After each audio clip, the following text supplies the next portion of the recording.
Good morning and good afternoon. We'll wait a couple minutes before so we can let everyone else join.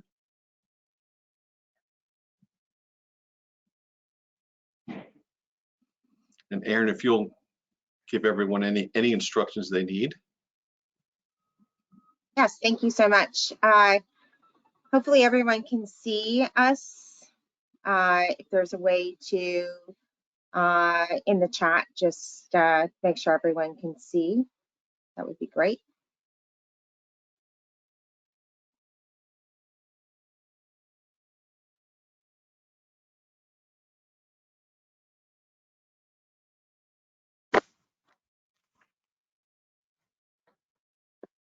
All right then, why don't we start? How's that sound? Okay, great. Well, I want to welcome everyone this morning and of course this afternoon, depending on where you are, to this webinar. I thought we would take a moment for quick introductions. My name is Adrian Pilipik. I'm Vice President of Cochrane Client Development, and I will be your moderator today. Jim. Thank you, Adrian. Appreciate the invitation and the moderation. Jim Cochrane. I'm a former practicing attorney, president and founder of Cochrane Client Development. Also was general counsel for 3M's Telecommunications Group. Our company does consulting, training, and implementation of collaborative business development for specifically law firms globally. Right.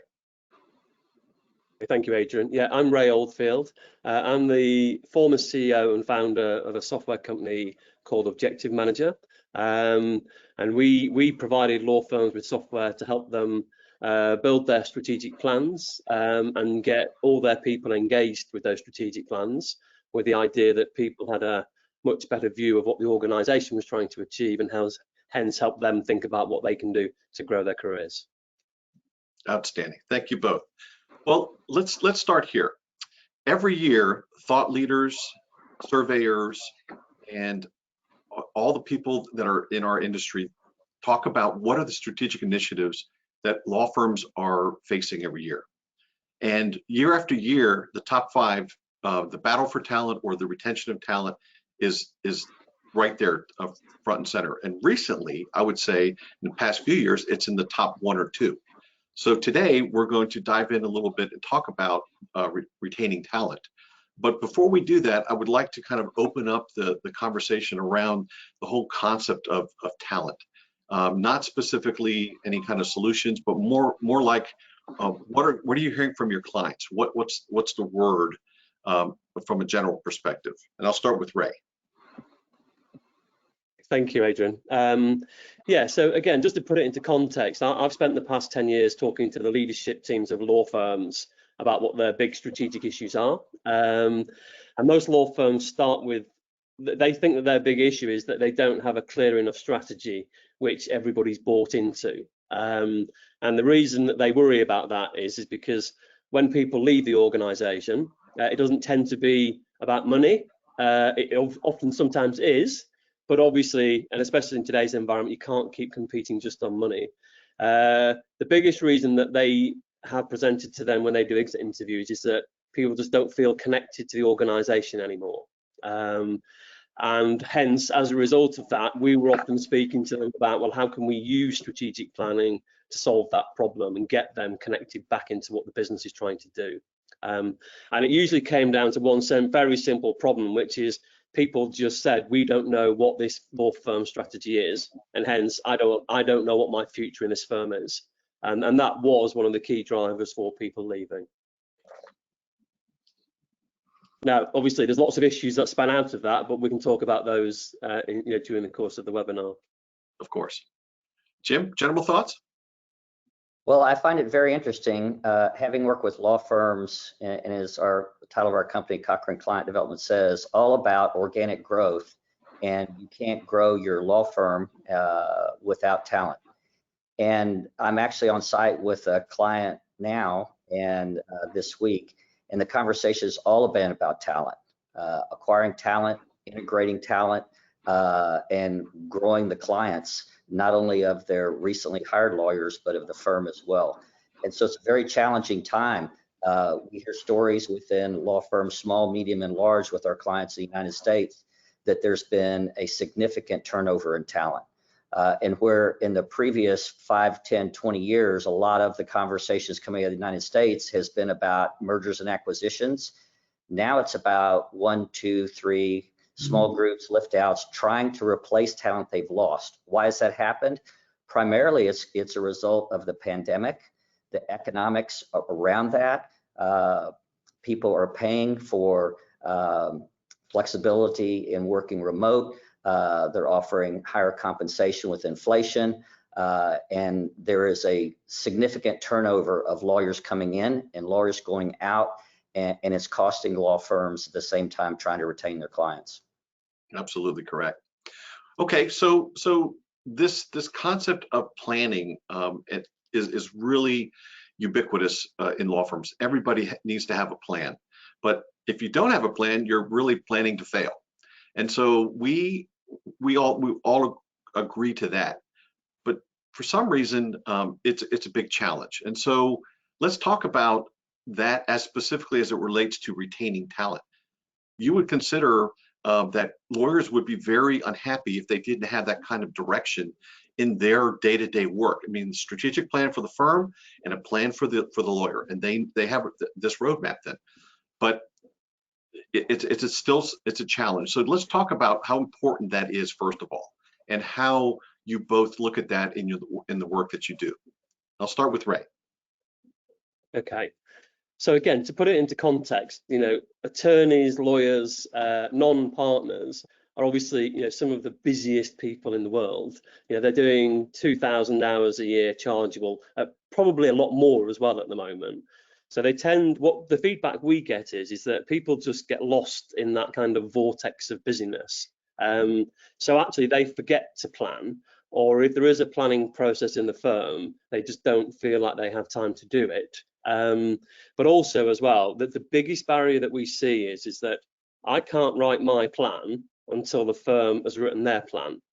And the problem is that law firms tend to take too long.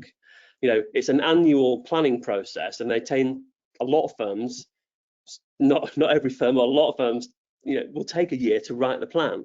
So by the time the plan is written and communicated, it's kind of out of date. So the work we've been doing is to encourage law firms to have very, very simple 6-point strategic plans around, for example, as you've said, how do we want to grow people? How do we want to develop clients? How do we want to build diversity, as examples?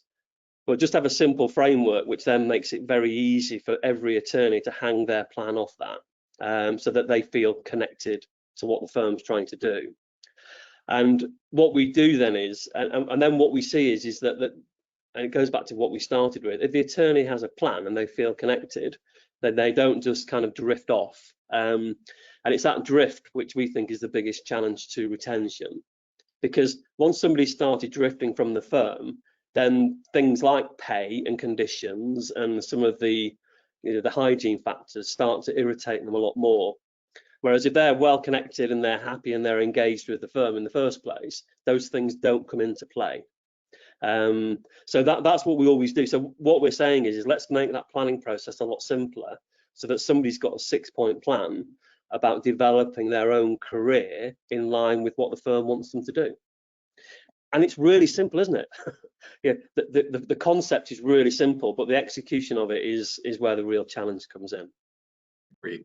And Jim, how often do you see planning as a conversation point, and whereas it's either being done or not done effectively? And tell me how you address that in the work that you do. Well, Ray and I see eye to eye on this, and our plans are primarily focused at the individual partner level, though we now see robust planning for associates beginning very early as part of the professional development process. But if you're looking at partners, either service or contract partners on the way to equity, plans are really important to get to that point and understand how to do it. I always ask in our programs, once you've identified an opportunity, prospect, existing client, or referral source, how do you get to engagement? And without a plan, it's very difficult to even identify what the opportunities are. So I completely agree with Ray that planning at the individual partner level, and we see lots of practice group planning in the United States, but that doesn't necessarily mean that there are plans at the individual partner level. And of course, with laterals, talking with a firm this week, they do not have plans for laterals that come in, which impact the ability to integrate them very quickly, both working on firm clients and working on the laterals clients. So I think planning is critical. What I found most fascinating is the larger the law firm in the United States, in many cases, lack plans compared to our smaller clients. Just 5-10 years ago, I walked into an AmLaw, American Lawyer 10 client, and they had no plans with 2,000 lawyers. I mean, I was stunned. And then I walked into a 200, 250 person law firm, and they wrote the best plans I've ever seen. And so you never know. There's a huge variety within the firm, but any of the programs where we're working with partners in organically growing their existing clients, prospects, and referrals is we have a plan. And I agree with Ray. The more simple, the better, focusing on those type of opportunities. And that allows them to collaborate, integrate laterals. It's just really important in everything you do in a law firm. Yeah. And I think that's the key point, because most attorneys, lawyers are very cynical about any form of planning process because they're very busy and they see it as just a compliance exercise. So what we always say to the leadership team is use planning as one of your primary internal communication tools to tell people what the firm's doing, and do that once a quarter, like normal businesses do. You know, major public companies have to report to their shareholders and their teams on a quarterly basis. But what most law firm leaders, the reason that they fail is they often think they've got nothing to say, so they won't bother saying it. Whereas if they can just hang a lot of their internal comms off a 6-point plan, that actually satisfies a lot of people in terms of how much information they need about where the firm is going. And then the flip side is that if every individual has a plan, it's a really good excuse just to sit down at least once a quarter and talk about the plan. So even if all you're doing is having a fireside chat in a coffee shop or on a Zoom call, at least you've got a framework. And that comes back to the whole retention piece, is that you're stopping that drift. Before they've drifted off, if you're speaking to somebody at least once a quarter, it's very rare that any problems that exist won't be unearthed during those conversations. Yep, totally agree. Jim, you mentioned something about organic growth, and I think this ties into retention and talent.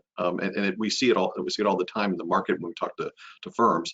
And it would make sense that people would agree that investing in your talent is a strategy for growth.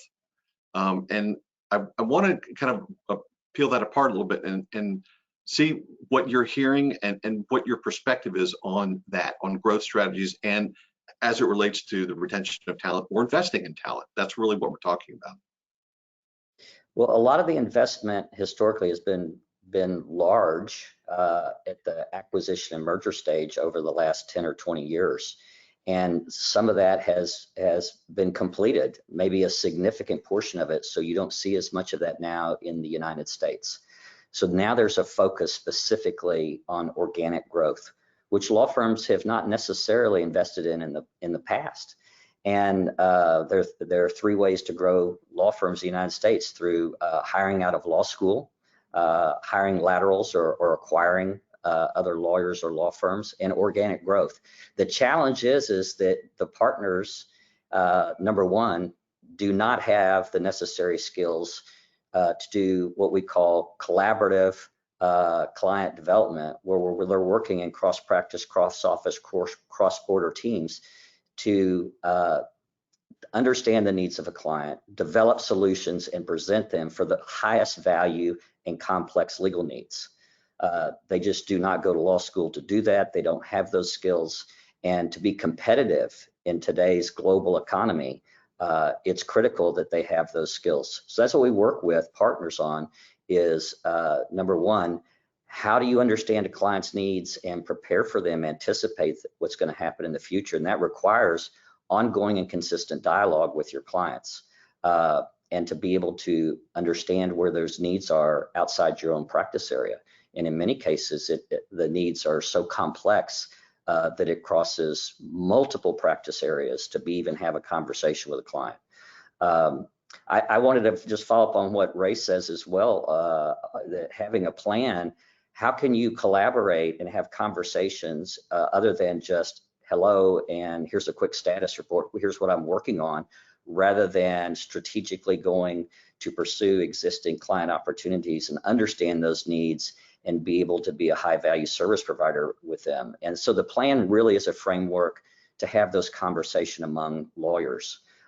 And certainly across practice groups. It is not unusual for us to be working with a large law firm. I know Ray sees this all the time, is where lawyers are working on the same client and different practice groups or different offices, and they don't even know it. And there's no coordination, and large and complex organizations are requiring and demanding that law firms collaborate better. And it's very difficult to do that without a planning process in place. Mm-hmm. And Jim, that kind of builds on my other point about if the attorney's start point is that this is just planning for planning's sake, they won't do it and they won't engage with it. But if we start saying to them, well, one of the other benefits is, for example, that you do work, again, so if we think about why people leave, they'll say, well, I work in the corporate team, but I actually work in team B of the corporate team in New York. So the only people I ever talk to are the people who sit immediately around me. And one of the some of the happiest partners and people we see within law firms are those that spend more time outside of their home practice group, actually collaborating with other people, building a bigger network within the firm. And that bigger network ties them into the organization. So if you imagine you're just a lone wolf superstar within a firm, it's very easy when you get bored or distracted or don't think you're paid enough just to leave. But actually what we tend to see is that people who stay within a firm are those that have the biggest networks. And those networks are the things that actually just make them happier. Having a wider group of people with broader, more diverse thoughts, experience, skills is what keeps people entertained and happy. So again, just coming back to this point of the plan isn't there just to keep somebody happy. I mean, ticking a box. It does spin out lots of opportunities to just build your career and ultimately from the firm's perspective, retain the talent basically. Yeah. We were talking a little bit about laterals came up in one of the previous comments. And I was thinking about how Dr. Gardner talks about investing in the lateral and the lateral integration process. Firms do it, they just don't do it in the right proportions.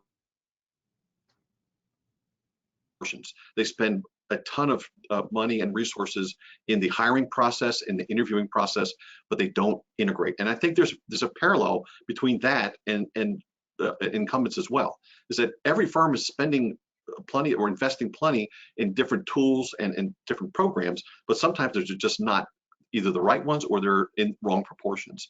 And I think that's that's an important thing to think about as you go forward.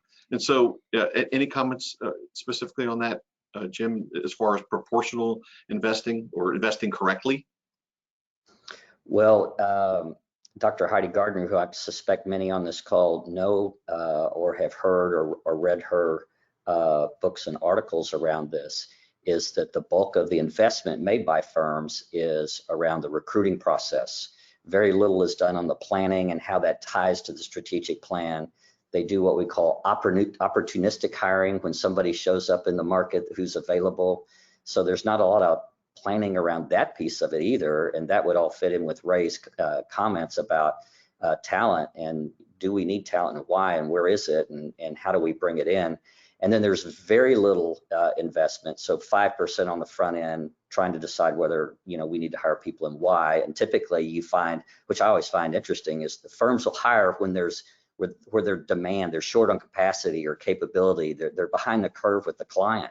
So they're missing out on those opportunities, trying to catch up rather than strategically bringing it in as it relates to the, as Ray says, there's 6 points, and then also looking at what's happening at the client level, industry and market level. So I think that's exactly right, that the work really needs to be, there needs to be a more significant investment to increase it on tying that together with the plans, both at the client industry level and strategic. It's not that difficult to do. I think Ray's really right. Everybody gets caught up as lawyers, and I appreciate that, being a lawyer, in the elegance of the plan. And the more simple, the better, because as lawyers, we'll tend to complicate it. And so I really do agree with that part. And then also the back end. So we recently were working with a leadership team of 35, which include office managing partners, practice group leaders, board members, management committee members, and the whole conversation was around where should they invest in integration and what does that look like? How do we retain talent? So part of the battle for talent is keeping it, because if you don't keep it, there's an incredible cost to replace it, both hard cost and soft cost, and there's a cultural impact to it. So the investment of integration really is not only what you're doing internally, your processes of what we might call onboarding, but that doesn't necessarily focus at the client level. In other words, are we bringing the right team members within the firm, and why the laterals come to support that? And then also getting the laterals the capacity and the capabilities and subject matter expertise to work on firm clients. And you need both. And Dr. Gardner's been very clear about that. And so there needs to be investment internally on the integration process. And I've yet to work with more than one or a handful of firms that understand that are doing it in the United States.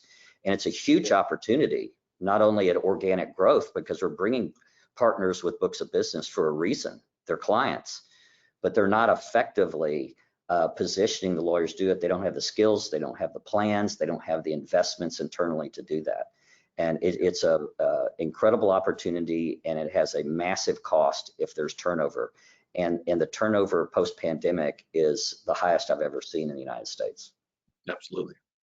Well, and Jim, just to kind of put a bit of context again to that. So prior to setting up the software company that we built, I spent 10 years working within a law firm with the leadership team. And one of my primary roles was to basically help recruit lateral hires, so go into the market to help us build the business. And there was one partner in particular who was actually my inspiration for setting up the business. So at the time, we hired 3 at once into the corporate team.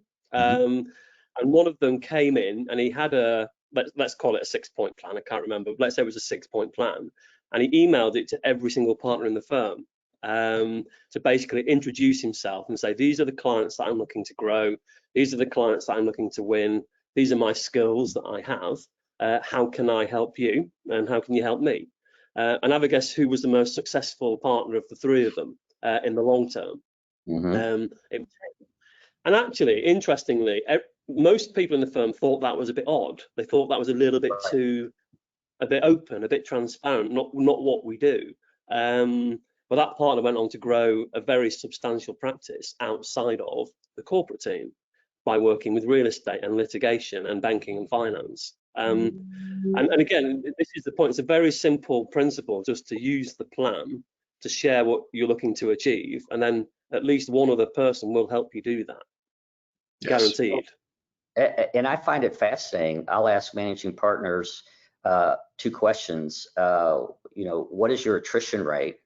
And they'll give me a number for a year, but you start adding up that number over the year, say 10% a year, which is average turnover in the United States for lawyers. Add that up over 5 years, that's 50%. And so they tend to think about it, oh, I'm just doing 10% a year, that's okay. It's not. There's a huge cost to that on both sides of the equation. And so that's one question I'll ask them and then I'll ask them, how do you account for that? Where is that in your profit and loss statement? And basically, we assume it's just a cost of doing business. And so I don't find that United States law firms are looking at that very simple import and export of talent and the cost associated with it. But the flip side of the opportunity is huge, and everybody thinks it's very complicated, and it's not. It's just that we're a little bit, I hate to use the word lazy around that, but I think perhaps you can. There's a little bit of discipline and understanding it's not a cost of doing business. And the other thing that we'll say is, well, we need to hire better. My theory is, well, if we need to hire better, why haven't we been doing it? And so I don't think that's the answer either.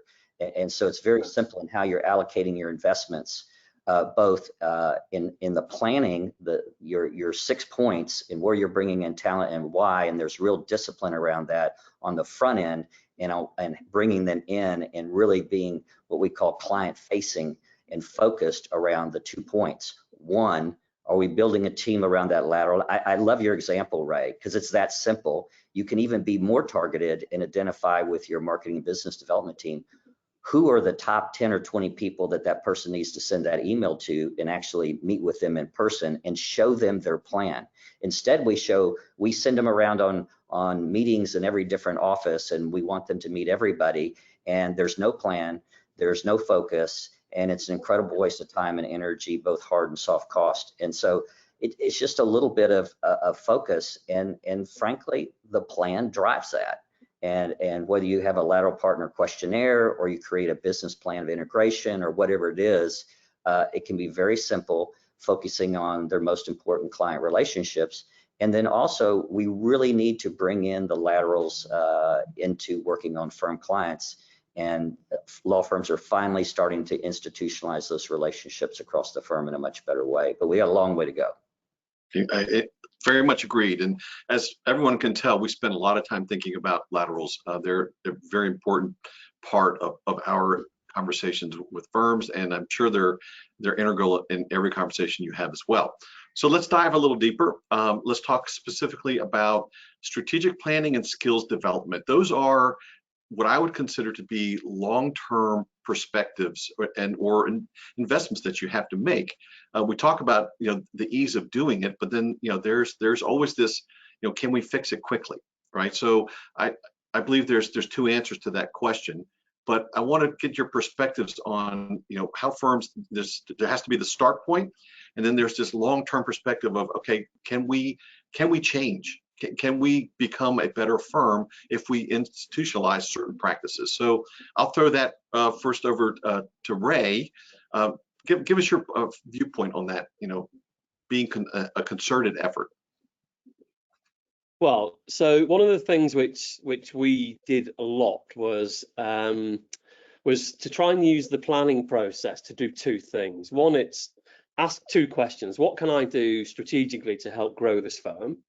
And that's what gets people excited and connected. If the firm's accelerating forward, people like that. They like to be part of a successful business.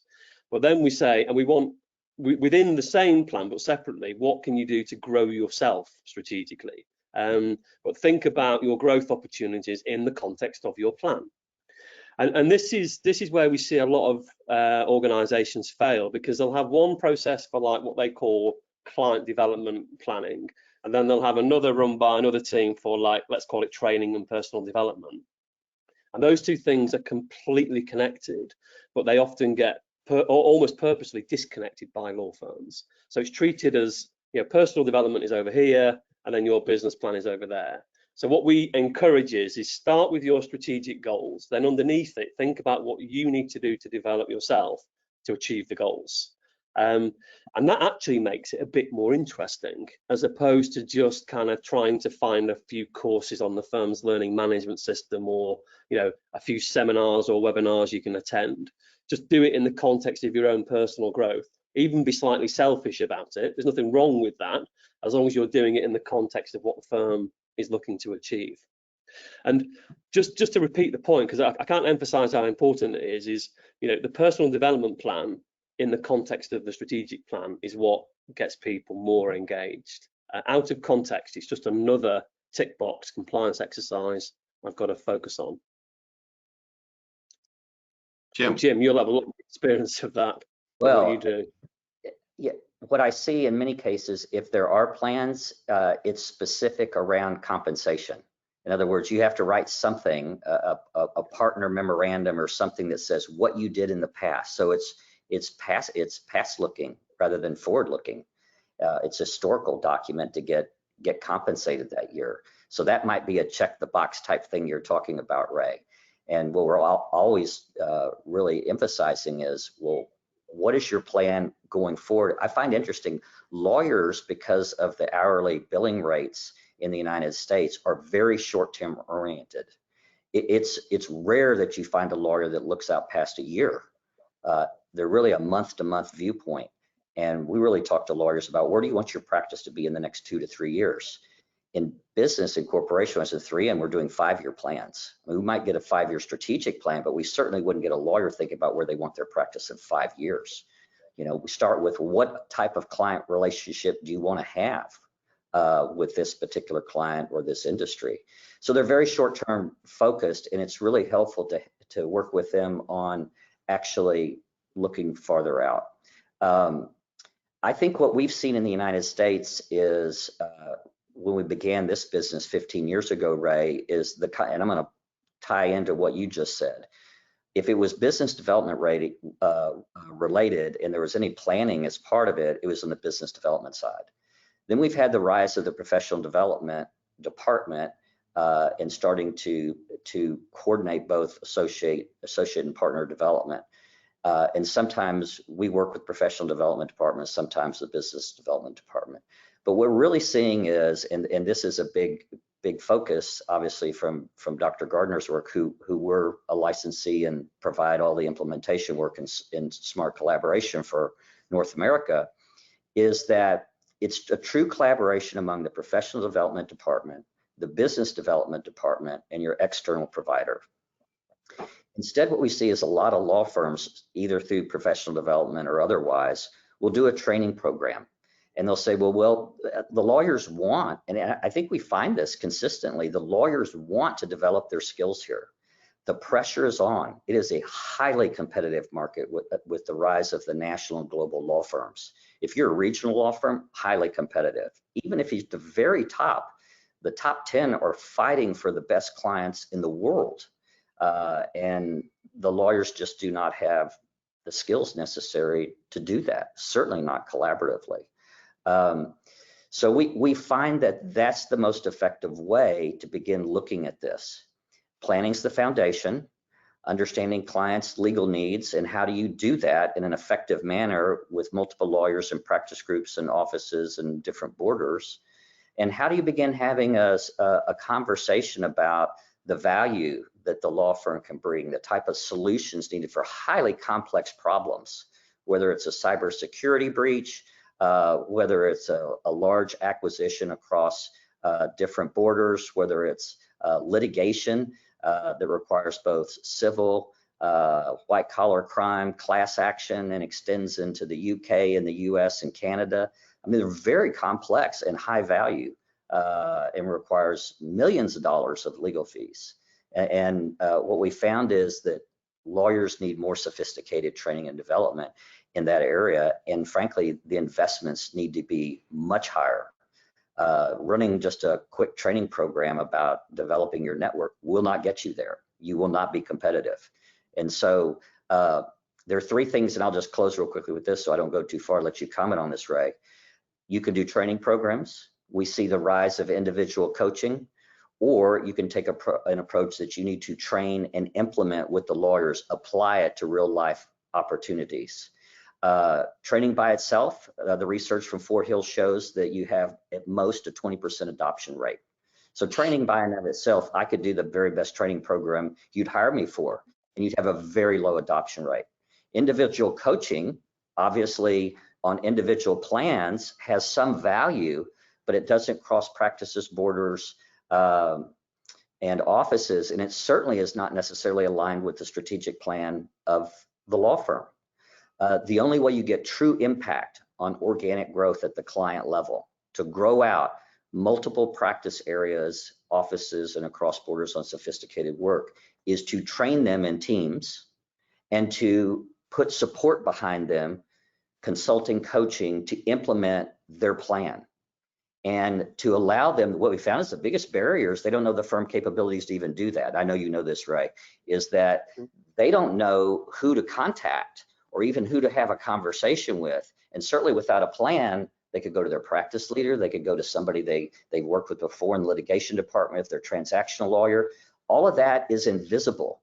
It's not transparent, it's not tangible, and it makes it incredibly difficult for them to compete at the highest levels for the best work with the best clients. Ray, what are your thoughts on that? Yeah, absolutely. Well, again, it comes back to why should I bother writing this plan in the first place? When I was at Arthur Andersen, all of the personal development training had to be done on a cross-functional, in their case, actually cross-office and cross-jurisdiction basis. So you could never go and do training with just people from your own practice group. If that's how it was panning out, it would be cancelled. So I was in corporate recovery. All my training would be with auditors, with corporate finance, with tax, with pensions, other specialists. And again, it comes back to that point of, if you have a plan and you can say, for example, I'm looking to build my business within real estate investment trusts. Well, there's going to be 5 or 6 other people as part of that personal development training who can provide opportunities to you, or knowledge, or skills, or contacts. So it just comes back to, again, and I sound like a broken record. You don't plan just for planning's sake. You plan for context. There's always a context, which is every time you turn up to an internal personal development event, just talk to other people about how you're looking to build your business. Share the plan. Even print a copy off. What we did is we built software which enabled like thousands of people very quickly to share those plans and find out what other people were looking to do. But if you haven't got that, just take a paper copy of it and distribute it. People might think you're a bit crazy or a bit of a class swot, but actually it pays dividends. If people know what you want to do, then you'll have a better chance of doing it. Yeah. So I mentioned earlier, Not that this is difficult, go ahead, by the way. Sorry. Yeah. Well, let me sorry, just this little part of it on what Ray says is, you can say, well, yes, our attendees can be saying, yes, Jim and Ray, we agree we should have plans, but we just can't get the lawyers to do it. And Yeah. So my question is, do you have a strategic plan? Well, most law firms do in some form or fashion. They may have practice group plans in the United States, or they may not. But imagine if you have a strategic plan and say, by the way, now lawyers, you need to write plans that are in alignment with that. That's probably not going to happen, Ray. I would suspect you'd agree. Well, let's say you have practice group plans. Well, then what happens? The lawyer says, well, I don't need a plan because I'm just kind of doing what the practice group is doing. And so you don't get it there either. So the two options are top down requirement, right, Ray? You have true leadership, like in maybe a corporate model where this is what we do, this is the process. And by the way, you don't get paid unless you do it. And it has to be in alignment with the practice group and the strategic plan. That doesn't happen in the United States very much, Ray. It may happen in other parts of the world, Europe, otherwise, but it doesn't happen in the United States that way. What I find fascinating is we will go in and run a program. And let me give you an example. In the firm that I'm sitting in right now, is they have no planning process. They have a strategic plan, and then they have nothing else. And what happens is through running, we've put 36 of their partners, we're about to have 50 of their partners, of their 200 partners through training. At that point, we'll have 20% of the partners of the firm have plans. And where that came from was bottom up. And what happens is once we require to be in this training and implementation program, which the lawyers really value, and they learn to do a plan because it's required. And they're working, just as you said, Ray, with other lawyers in the program, cross office, cross practice, diverse as you can be, and they're sharing that. That becomes culturally what happens. And then the law firm says, well, if all these people in this program are doing it, why aren't we doing all the other lawyers? And it happens. And I've seen this on more than one occasion with our clients. And it's not, we don't go in and tell the law firms, you need to do plans. We would like for you to. We'd like for you to work with Objective Manager. We'd much rather have a group of lawyers with plans to work with. But if not, they will be doing plans with us. Yeah. Excellent. Well, look, I mean, implementation of any program, especially if it involves software and it involves a law firm, is a challenge, isn't it? We all know that. And what we found was the first question the leadership team would say is, we don't have a culture of planning in this firm. We would say, well, the software won't change that. The software can only enable what you currently do. It can make it better, it can make it smarter, quicker, more efficient, but it won't change the culture of the firm. But the first thing we would often ask them to do is to show us some of your, let's say, practice group plans. And the problem is, one of them would be 76 pages long and only intelligible by the person who wrote it. And then 4 departments wouldn't have one at all. So there was this huge inconsistency, and it was because nobody knew how to write a plan. So the first thing we would always say is just get every head of group to write down the 6 things that are most important for that group this year. And if they're not prepared to do that, they shouldn't be the head of the group. It's like a fundamental role of leadership is to explain to people what's, and you wouldn't be surprised that many heads of groups didn't think that was their job. So what we would say is, find people who just, who are prepared to do that. They may not be the biggest, the client holders or the biggest fee earners, and often they tend not to be. They're people who are actually quite good at communicating with people. Put them in charge of the group, get them to write the plan, and keep it simple. Because as we say, without that, and it comes back to your point. We always called it the meet in the middle strategy. So top-down cascading works in large corporates where there's a small board of directors and there's 20,000 employees. You haven't got the luxury that they've got to set the tone and everyone's got to follow. Law firms don't work like that. So what we say is you sketch out very high-level plans at a group level and then let people meet you in the middle. So bottom up, and they kind of meet somewhere in the middle. Whereas we've had some law firms who've tried to use a strict cascading approach to say, this is our plan, you will do this. And of course, what's the first thing a lawyer does when they're told to do something? They do the opposite. And this is why planning gets a really bad reputation in law firms, because it's always been something which has been forced upon people or not very well organized or just a compliance exercise.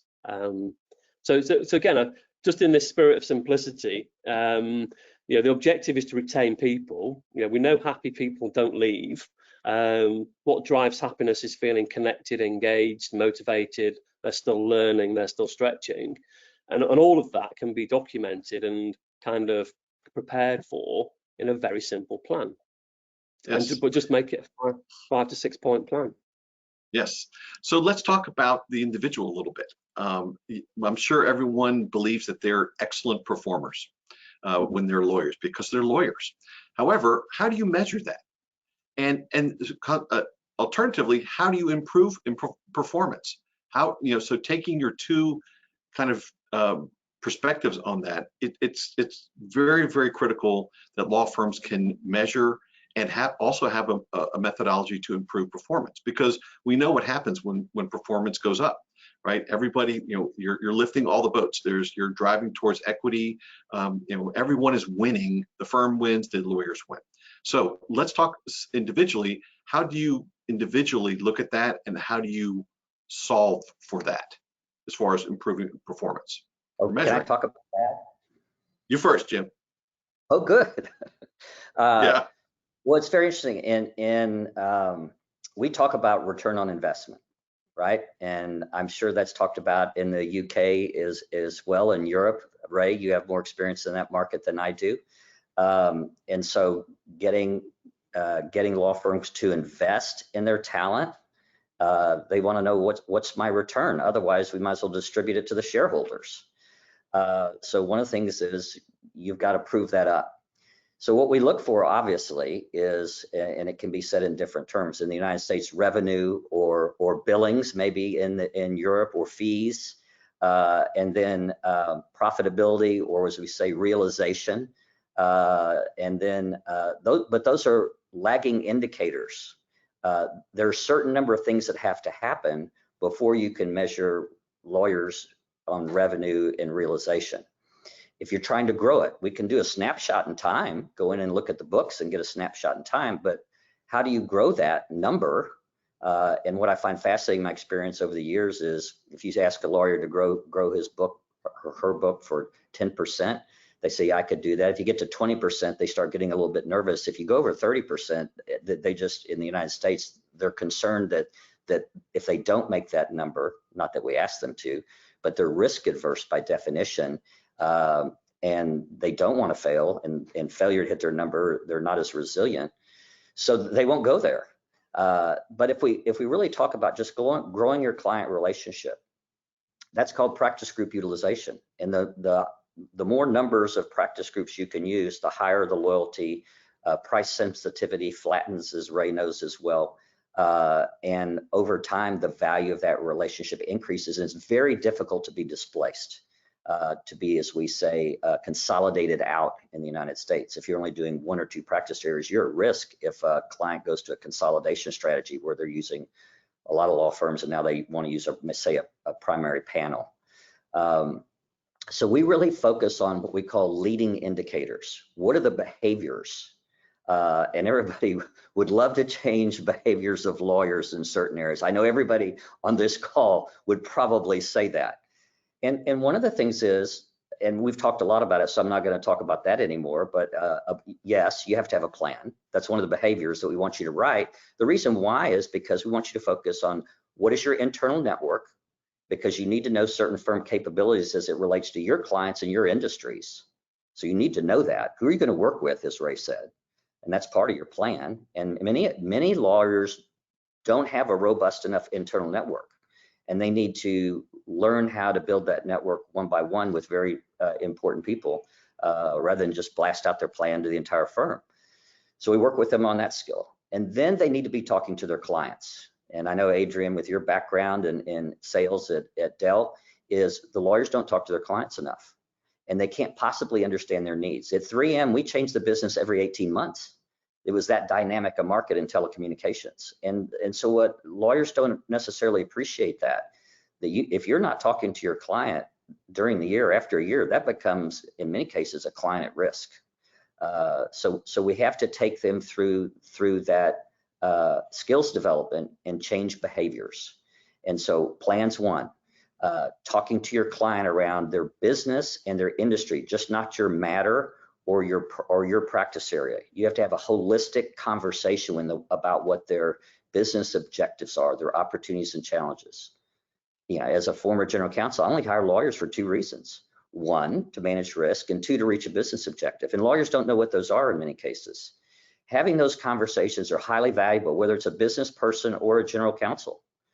And so those are the behaviors we work with, but then ultimately, we want to make a decision on hiring counsel to help us on our business objectives and the opportunities and challenges around that. So in many cases, we need a proposal in some format. We need some additional information.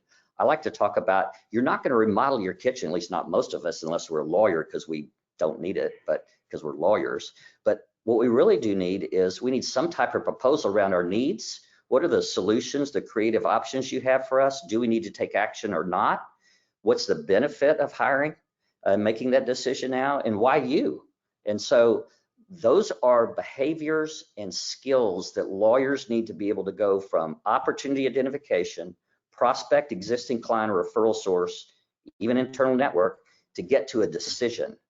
And what we found is, and Ray, this where goes back to playing again, there's not common terminology about what that is. And if you're hiring laterals, if with the turnover we have in the United States, all these laterals are coming with different skills, different mental models around what business development is, different terminology, and to be able to collaborate and go after their high value opportunities is really challenging. So if you're just looking at revenue and realization or fees and profitability, what are the behaviors that get you there and allow you to go after those high value opportunities? That's where we're making investments now in the United States. And the ROI is significant, and Dr. Gardner has measured it. And so organic growth is where we're really focusing on. The opportunities are huge and the risk is so low. It's almost like buying an insurance policy for the lawyers you want to keep in the law firm. And to, as Ray says, to have a practice that you're excited about, you're working with people that you enjoy working with. If you ask every lawyer, I can put 100 lawyers in a room and I ask who wants to have high value and interesting legal work, all 100 of them will raise their hands. But they don't necessarily have the skills or the plan to get there.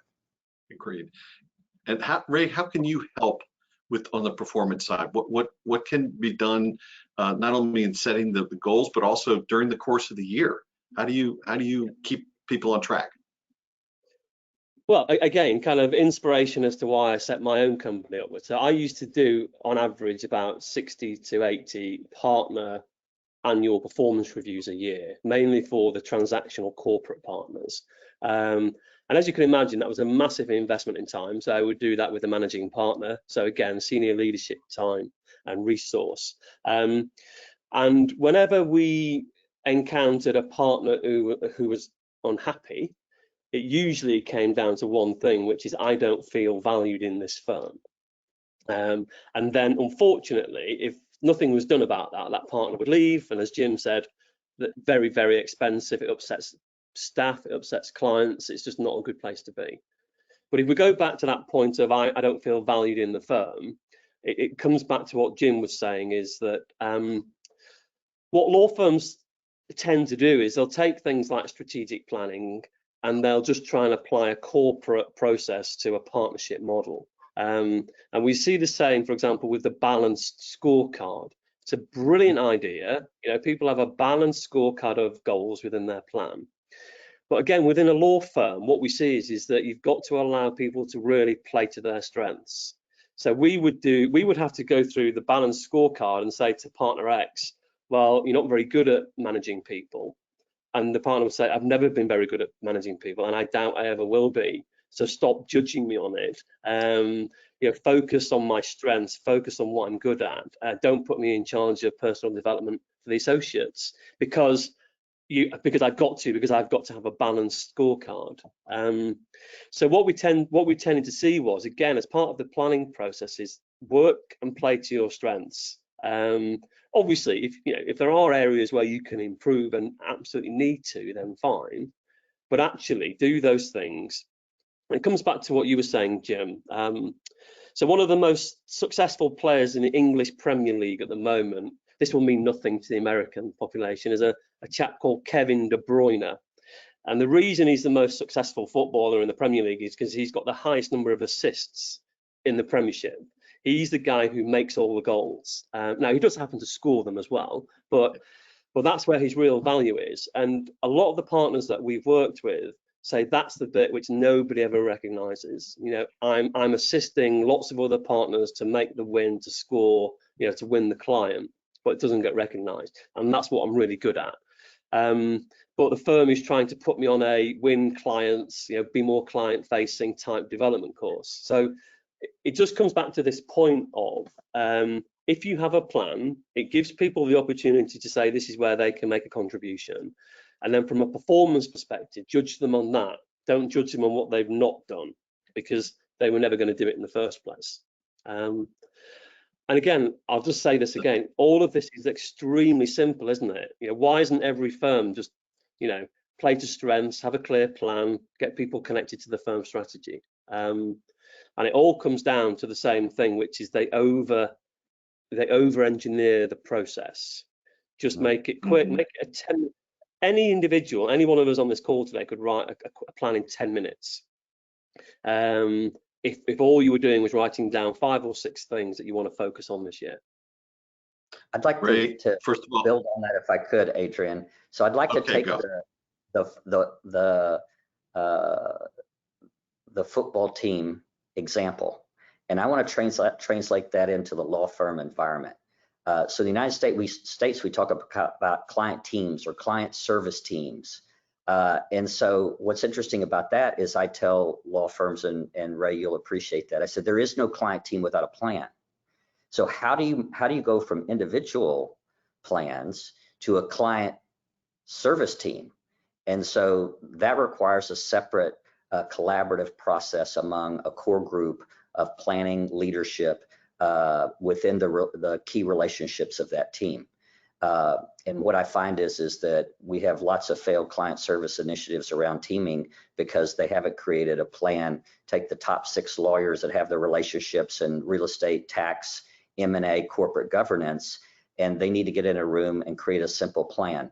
And they need to measure these things. Revenue, let's talk about measurements again. They need to measure revenue. They need to measure realization or profitability, practice group utilization, client service, and depth and breadth of relationships. That's it.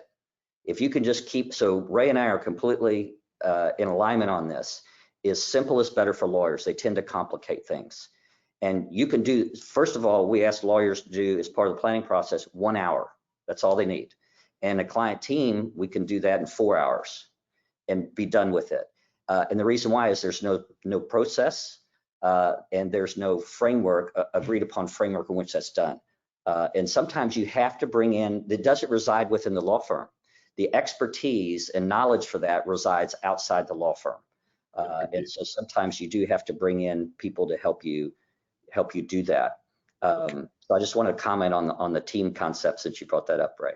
Yeah, and I want to thank you both for bringing soccer into, or football into this conversation. That was well done. And I want to end on my favorite question, and that is the whole concept and the divide between thought leadership and implementation. And this is the conversation that we have had collectively as a group, but I think that the people that are listening today, there's always this problem of these are all really good ideas, but why isn't the execution there? I mean, next year we shouldn't be able to talk about this because everybody knew that they had to address it, but we will.